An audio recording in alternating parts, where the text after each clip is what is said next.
नमस्कार, मेरा नाम राकेश खानापुरे है। मैं ज़ोरेन सॉल्यूशन में सॉफ्टवेयर इंजीनियर के एज से काम करता हूँ। मेरी स्कूलिंग एक मराठी मीडियम स्कूल से हुई है जिसका नाम है प्रगत विद्या मंदिर। मेरा स्कूल TN नगर अंधेरी वेस्ट मुंबई में है। मेरी फैमिली, हम जब मुंबई में रहते थे, मेरी स्कूलिंग स्टार्ट हुई तब हम एक झोपड़पट्टी में रहते थे जहाँ पे एजुकेशन का इतना बेस या तो फिर कोई इम्पोर्टेंस ज़्यादा बताया जाता नहीं था। स्कूलिंग लाइफ काफ़ी अच्छी थी मेरी। मेरा फाइनेंशियल बैकग्राउंड अगर बात करना चाहे तो मेरे डैड एक रिक्शा ड्राइवर थे, मॉम हाउसवाइफ और छोटी बहन थी, वो भी सेम स्कूल में पढ़ती थी। फाइनेंशियल बैकग्राउंड कुछ ऐसा खास नहीं था। जो भी स्कूल में पढ़ते थे घर आके मॉम या जो माँ है या फिर डैडी को पूछ लेते कि क्या था। मेरे फैमिली में मामा भी मेरे साथ में रहते थे, तो वो थोड़े बहुत पढ़े थे तो उनकी हेल्प हो जाती थी। ट्यूशन वगैरह ज़्यादा अफोर्ड कर नहीं पाते थे वहाँ पे, और ऑप्शन ही नहीं था, और हमको पता भी नहीं रहता था कि ट्यूशन्स भी होता है। तो ट्यूशन ऐसे था कि हायर बड़े बच्चों के लिए या तो फिर जहाँ पे फैमिली बैकग्राउंड अच्छा है उनके लिए होता है, तो वो तो हम कंसिडर भी नहीं करते थे। तो स्कूल से आए, पढ़े लिखे और अपना काम किया, होमवर्क किया और स्कूल में चले गए। तो ऐसे ही होता था। जो भी बेसिक एजुकेशन है या तो फिर जो भी बेसिक लाइफ की चीज़ें है, अपना रोज़ का खाना या फिर ये यहाँ वहाँ जाना, इतना ही होता था, ज़्यादा कुछ होता नहीं था। मूवी देखना ये सब तब तो ऑप्शन था ही नहीं। बस पढ़ाई के लिए उन्होंने प्राइवेट स्कूल में डाला था, ये बहुत ही बड़ी बात हो गई उस टाइम के लिए। और अच्छा एजुकेशन देने का उनका मनसूबा था, वो तो वही हेल्प किया। और मेरी जो स्कूल थी वो भी बहुत अच्छी थी, वहाँ पे टीचर्स बहुत अच्छे थे। स्कूल लाइफ में अगर स्ट्रगल बताने जाए तो ऐसे था कि तब तो पता ही नहीं होता था कि स्ट्रगल होता क्या है। मतलब जो भी हम कर रहे हैं ऐसा लगता था कि ऐसी ज़िंदगी जी जाती है और हमें ऐसे ही करना है। ऐसे कुछ अलग नहीं लगता था कि यार मेरे पास ये चीज़ें नहीं है तो मैं स्ट्रगल कर रहा हूँ, ऐसे कुछ नहीं था। स्कूल जाते थे, पैदल आते थे स्कूल से, अपना खेलना कूदना होता था और जो भी होमवर्क करके वापस करते थे। तो उसमें कुछ ऐसा नहीं था कि मुझे ये बुक्स नहीं मिल रही है या तो फिर मुझे ऐसी ही बुक्स नहीं मिल रही है, मुझे कुछ अच्छी पेंसिल या तो फिर कुछ चीज़ें जो फैंसी होती थी उस टाइम पे दूसरे बच्चों के देख के लगता था अरे बहुत अच्छी चीज़ है। अभी वो पता चलता है कि हाँ, हमने काफ़ी बेसिक चीज़ों के साथ में हमारी पढ़ाई कंटिन्यू की थी और जो हमारे माँ बाप ने दी थी। एंड बहुत ही अच्छा लगता है कि इन चीज़ों के साथ में भी हम आगे बढ़ पाए। तो ऐसे कुछ नहीं होता कि यार ये चीज़ स्पेसिफिक मुझे नहीं मिल रही तो मैं पढ़ नहीं पाऊँगा। जब भी कुछ कम पड़ता था उसका कुछ ना कुछ सोल्यूशन निकल ही आता था, किसी न किसी से पूछ लेते थे या तो फिर हेल्प मांग लेते थे। तो ऐसे ही वो स्कूल लाइफ का स्ट्रगल आगे बढ़ता गया और कैसे सीखते गए कि हाँ, अगर ये चीज़ नहीं है तो कैसे करना है, आगे कैसे बढ़ना है। तो चीज़ें ना होने की वजह से वो अलग सीख मिलती गई उसके स्कूल लाइफ में। तो और स्कूल एक बार ख़त्म होगा, 10th का स्कूल पूरा मराठी मीडियम से था, तो तब तक तो इतनी कोई दिक्कत नहीं थी। एक्चुअल स्ट्रगल मुझे लगता है जब मैं कॉलेज में गया तब स्टार्ट हुई। मतलब मेरे 90% बच्चों ने मेरे स्कूल के सब ने कॉमर्स और आर्ट्स या फिर और दूसरी कोई फील्ड्स ले ली। मैं और एक फ्रेंड था जिन्होंने, मैंने सोचा कि यार साइंस क्यों नहीं ले सकते, साइंस ले लेते हैं। साइंस लेने का भी रीज़न ये था कि साइंस अगर लिया तो हम लोग फिर से कॉमर्स में आ सकते हैं, कॉमर्स से आर्ट्स में आ सकते हैं। तो सोचा कि चलो जो भी हायर लेवल पे है वो ले लेते हैं। एंड देन सब बोल रहे थे कि यार ये हो नहीं पाएगा तुमसे, ये बहुत डिफ़िकल्ट है, बहुत कठिन है ये। जो मराठी मीडियम से पढ़े या तो फिर जिसका मीडियम इंग्लिश नहीं है उनके लिए ये होगा ही नहीं, पॉसिबल नहीं। तो मन में एक बात रहेगी कि यार ऐसे कैसे हो सकता है, ऐसी भी ये चीज़ है क्या कि हो ही नहीं पाएगी। देखते हैं, चलो देख तो लेते हैं एटलीस्ट। ये सोच के फिर साइंस में एजुकेशन ले लिया। बट लेने के बाद हालत ऐसी थी कि जो भी हो रहा है, जैसे भी हो रहा है, क्या सामने चल रहा है, कुछ समझ में नहीं आता था। क्योंकि स्कूल लाइफ में इंग्लिश सिर्फ बुक में पढ़ने के लिए होती थी।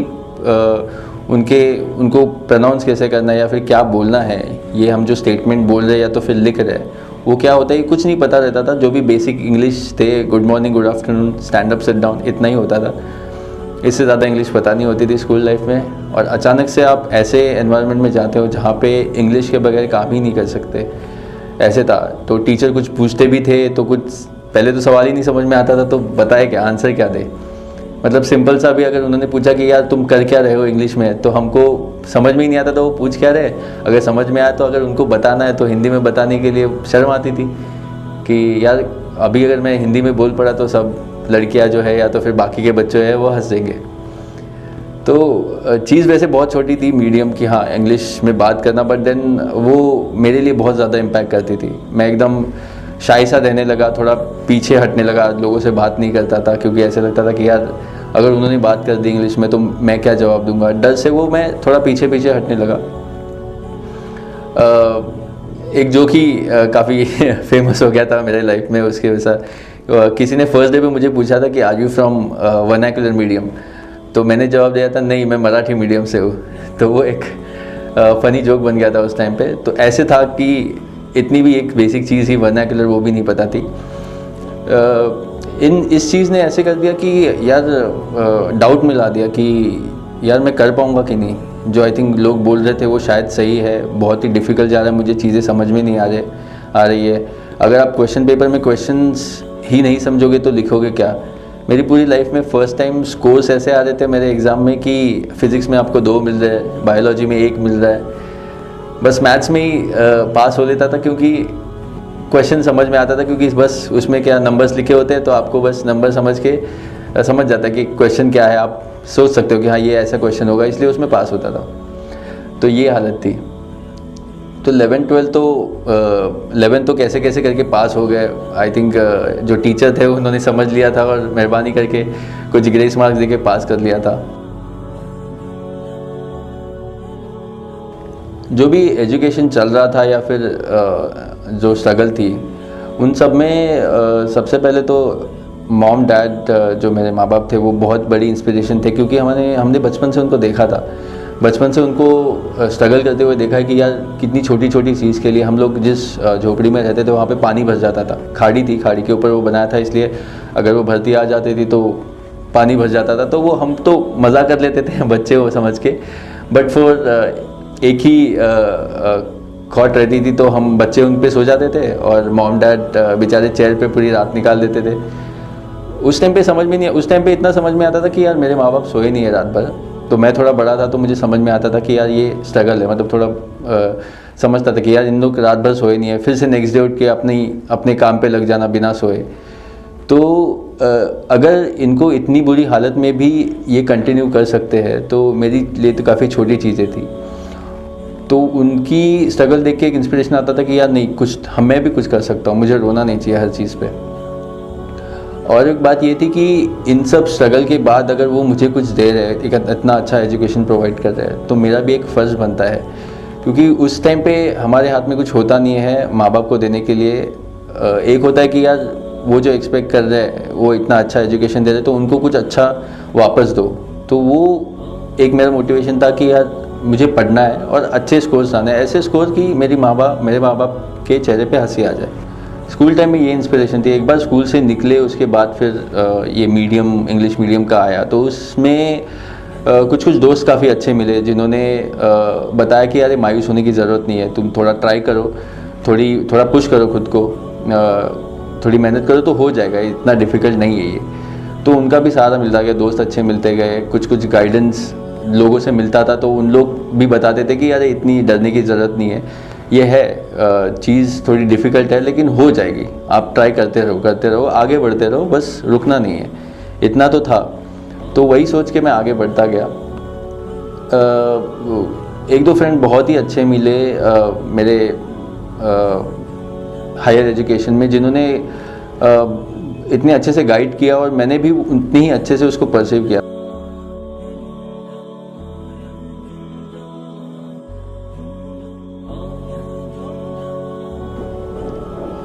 11th में तो कैसे कैसे पास हो गया मैं, ग्रेस मार्क्स मिलके। तो सोचा कि हाँ चलो 11th तो पास कर लिया, अभी 12th आया।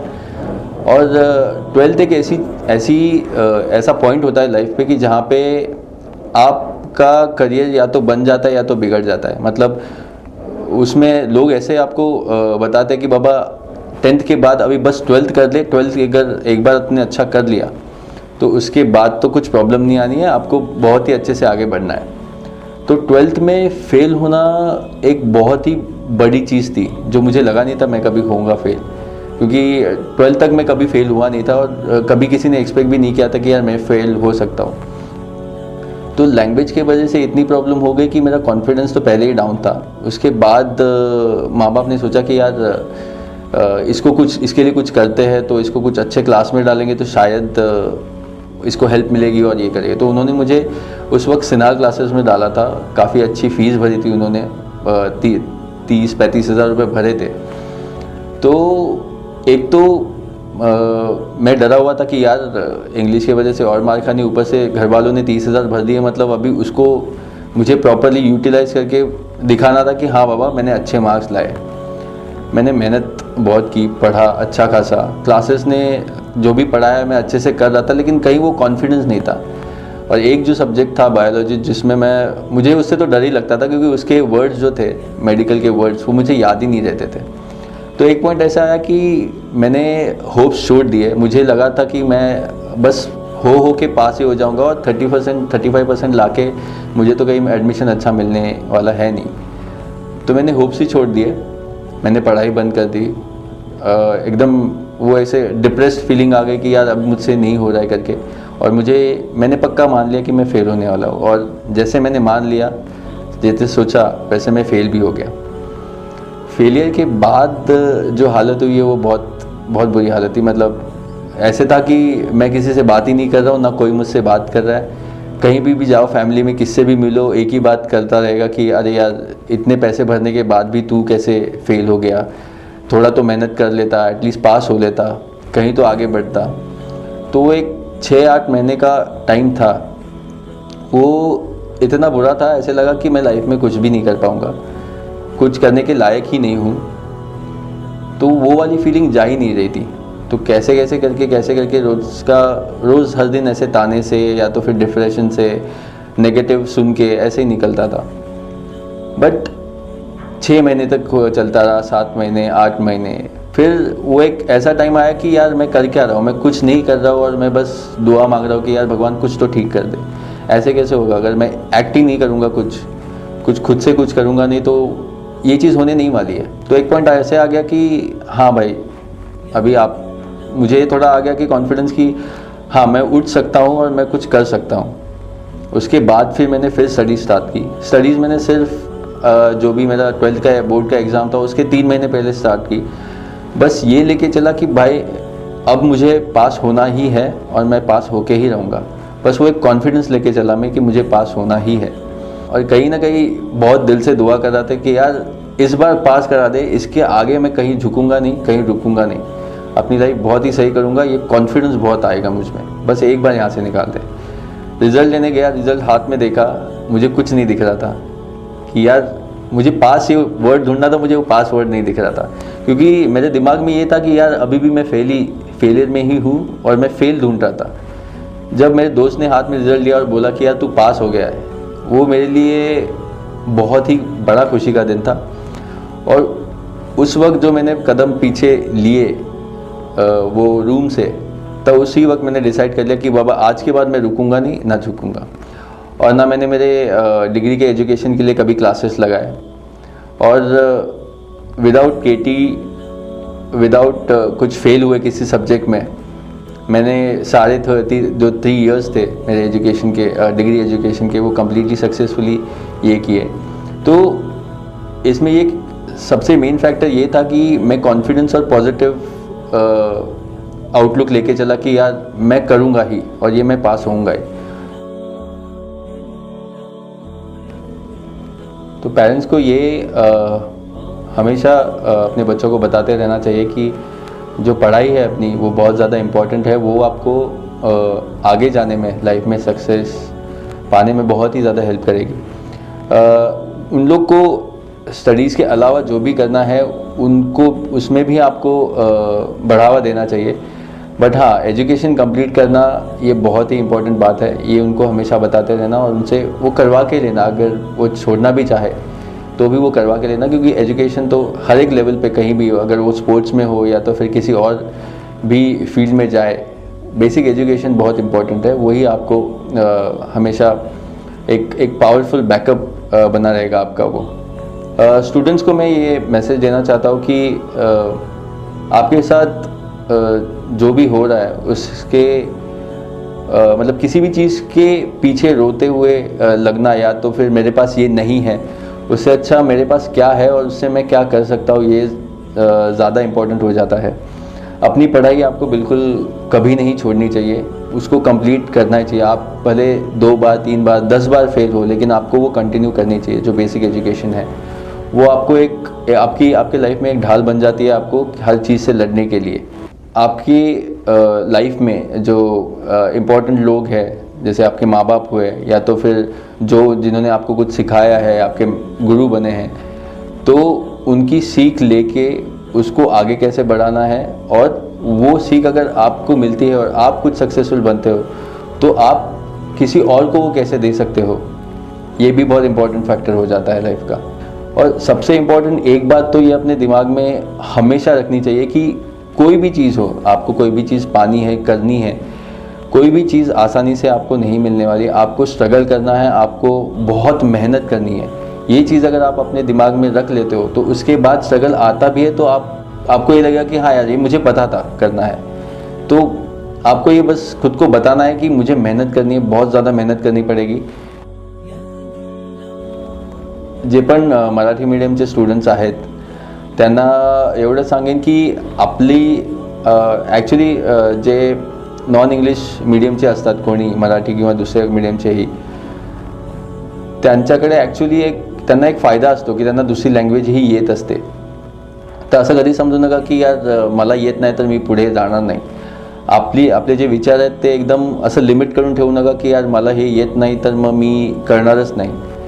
जितकं तुम्ही त्या गोष्टीमध्ये घुसाल आणि ती गोष्ट शिकायला बघाल तितकंच तुम्ही तिथे यशस्वी व्हाल।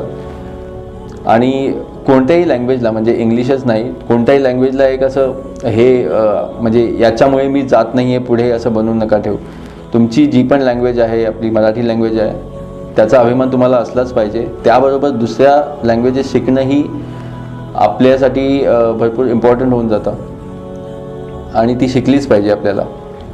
तर लँग्वेज म्हणून कुठेही न घाबरता आपण पुढे जायला पाहिजे आणि सगळ्या परीने जे पण प्रयत्न होतील ते सगळे प्रयत्न केले पाहिजे आपण। एवढंच सांगेन। धन्यवाद। ये उम्मीद फाउंडेशन की कोशिश है कि हम ज़्यादा से ज़्यादा करियर्स की जानकारी आम लोगों तक, खासकर स्टूडेंट तक पहुंचाएं ताकि वो अपनी लाइफ में एक सही करियर चुन सकें। हम आपसे रिक्वेस्ट करते हैं कि आप ये वीडियो को दूसरों से शेयर कीजिए और हमारे यूट्यूब चैनल को सब्सक्राइब कीजिए। हमारी एक ख़ास रिक्वेस्ट है सारे लोगों से कि वो हमारे NGO के साथ मिलकर शिक्षा का महत्व, इम्पोर्टेंस ऑफ एजुकेशन इंडिया के सारे लोगों तक पहुंचाने में हमारी मदद करें। धन्यवाद। Thank you.